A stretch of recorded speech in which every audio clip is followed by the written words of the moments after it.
c'est vraiment quelque chose que j'adore.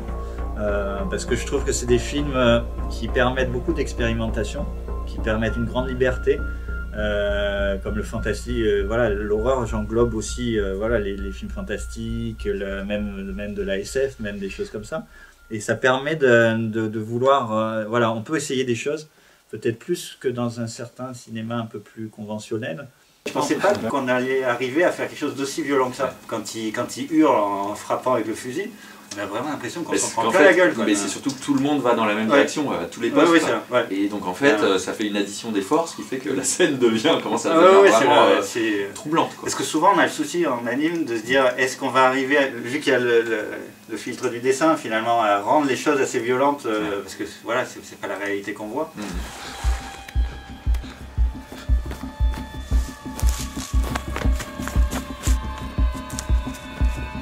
Le principe du survival est un symbole à lui tout seul.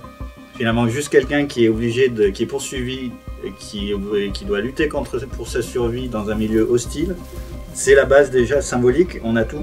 Voilà, ça peut symboliser la vie. Et ensuite, le sens vient du contexte dans lequel on le met. Pendant 12 minutes ou 13 minutes, on voit une évolution du personnage sans avoir un récit très complexe d'une histoire. C'est une histoire, on peut dire dans une petite phrase, hein. Mais c'est pas simple à raconter du tout. Du coup, pour moi, c'est vraiment cette évolution du personnage psychologique et l'ambiance que Izu va travailler ensuite avec Loïc. Par rapport au féroce, en fait, Izu m'a proposé de faire le character design. En fait, comme on travaille tout le temps ensemble, j'ai l'impression que je comprends un peu son coup, enfin ce qu'il aime. En fait, il me montre beaucoup de films japonais, ces silhouettes, cette forme un peu anguleuse. Donc il aime bien des choses sont droits, un peu rough, pas trop propre, et puis à la japonaise, la manière d'animer. Disons, en général, il sort des acteurs qui correspondent un peu au physique ou esprit du personnage. On avait pris Ryan Gosling comme l'homme, un homme qui fait la bourse, tu vois, bien habillé, bien chic, pas trop costaud, mais plutôt fin. Et puis Chasseur, on avait pris, je sais plus, dans des films western. Ça ressemble un peu cowboy. Donc à chaque fois, les films qui me servent pour travailler, dans le sens qui me donnent des idées, c'est des films en vue réelle. Et comme le fait depuis Le Bûcheron des mots, d'utiliser, j'ai commencé sur Le Bûcheron des mots avec l'utilisation de la caméra épaule dans un film d'animation, ce qui a pu un peu surprendre sur Le Bûcheron des mots, et je l'ai encore utilisé pour ceux d'en haut. Et là, je l'ai utilisé vraiment à l'extrême dans Féroce, où il n'y a pas un plan fixe, où les seuls plans fixes qui sont là sont pour une raison de malaise. Et pour créer un malaise, vu que tout le film a cette caméra très vivante, d'un coup, quand on fiche la caméra, on a l'impression qu'on se retrouve écrasé.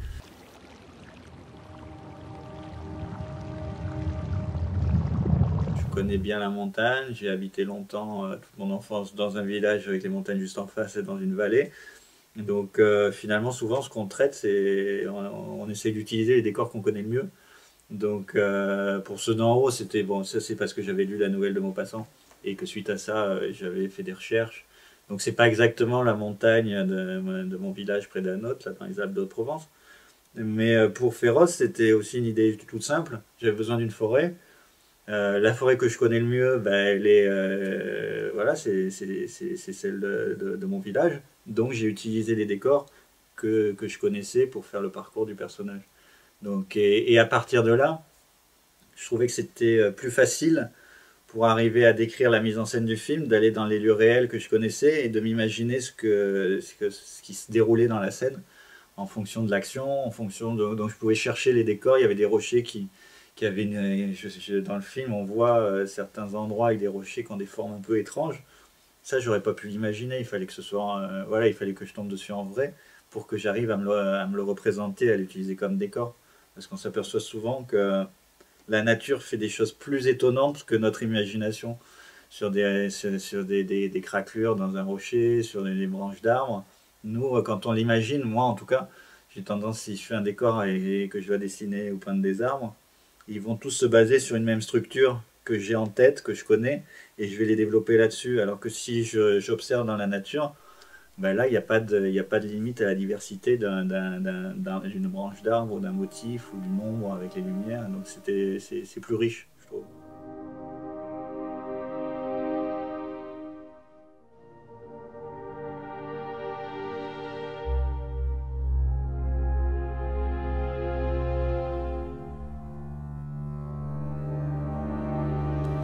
Dis d'ouvrir ton putain de cadeau. Un cadeau, ça se refuse pas. Allez, dépêche-toi. Dis d'ouvrir ton putain de cadeau. Moi j'ai du boulot. Ouvre-le, qu'est-ce que t'attends? Un cadeau, ça se refuse pas. L'intention de Dizou pour ce film, c'est d'essayer d'obtenir le plus possible l'impression d'un son direct. Ce qu'on appelle le son direct, c'est le son qu'on entend quand on est sur un plateau avec des comédiens, des vrais comédiens, sur un tournage. Et donc, pour cette impression-là, il faut que nous, on reproduise cette sensation-là. Allez, vas-y, ouvre ton cadeau. On n'allait pas laisser passer ta promotion sans fêter ça quand même. Le jeu physique nous permet d'atteindre des émotions et des voix qu'on n'aurait pas eu forcément en cabine. Je pense que cette phrase, on n'allait pas laisser ta promotion sans passer. C'est la galère, quoi. Ouais. Félicitations pour ta promotion. Ça se fait quand même? Ou c'est trop... Oh, oui, si, ça peut être bien. Ouais. Félicitations. Oui, voilà, un côté un peu méprisant avec... bravo, quoi. Parce qu'en fait, ce qui est drôle, c'est que pour cette séquence-là, qui est assez courte, dans laquelle il y a quoi, 6 répliques? 8 répliques maximum? 4. 4 répliques, donc ouais, c'est rien du tout en fait. On a travaillé, on a enregistré à peu près 18 minutes de jeu, de travail. Et ce qui est drôle, c'est qu'en fait au début c'était assez mécanique. En plus moi qui suis pas comédien, j'avais des gens qui savent jouer, donc je me sentais un peu en difficulté. Et ce qui est marrant, c'est qu'à un moment on a dit non mais c'est bien, on va arrêter. Et c'est quand on en a fait 2, en se disant tiens pour le plaisir on y va. Et finalement dans ce qu'on a gardé, il y a énormément de ces 2 dernières prises. Parce que justement on avait un truc plus lâché, plus spontané. Ouais ok on se casse, donc on fait 2 prises dans lesquelles on donne un peu... On se laisse aller quoi, et il y a de fortes chances, on verra au final, mais il y a de fortes chances pour qu'on garde énormément de ces 2 prises là. Vous avez rien d'autre à foutre là? Bon moi j'ai du boulot, j'ai vraiment pas le temps. Dis de l'ouvrir ton putain de cadeau. Allez, dépêche-toi. Voilà. Je comprends pas là. Bah c'est clair, non? Vu le poste et qu'on est sympa, bah t'auras quoi te défendre. Allez, profite bien. Sur Féroce, on a cette envie de pousser un peu plus loin, notamment en travaillant les sons de la même façon. Justement, chercher cette réalité qu'on a en fiction et qu'on n'arrive pas à sentir en animation. Au son, on est allé faire l'équivalent d'un vrai son direct de prise de vue de fiction.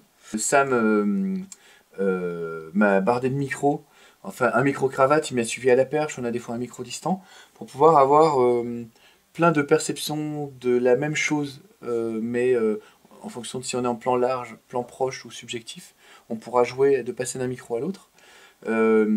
Et en fait, le fait de tourner en vrai, dans des lieux réels, avec des situations réelles, c'est intéressant parce que ça permet que le spectateur sente vraiment que tout ça c'est réellement passé.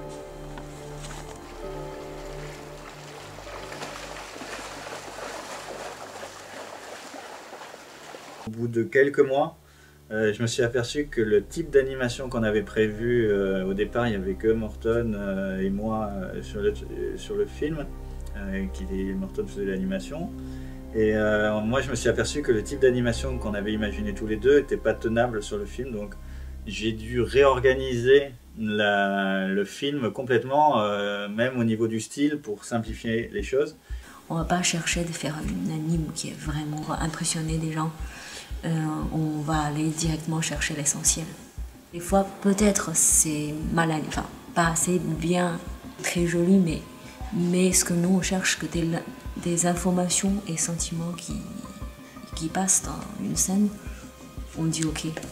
C'est-à-dire que c'est une anime, une manière d'animer, comme on a moins d'images clés et on n'a presque pas d'inter. Ça demande de faire une pause ou image clé très très juste.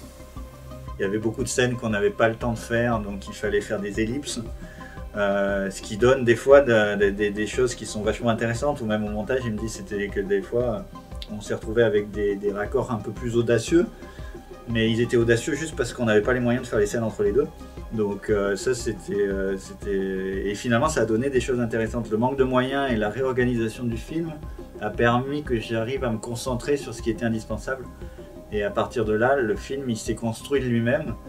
Et au fur et à mesure, je pense que même s'il y a eu des tensions, le résultat correspond exactement à ce que je cherchais. Et je trouve que le film est bien meilleur à l'arrivée que ce qu'il était dans mon idée au départ.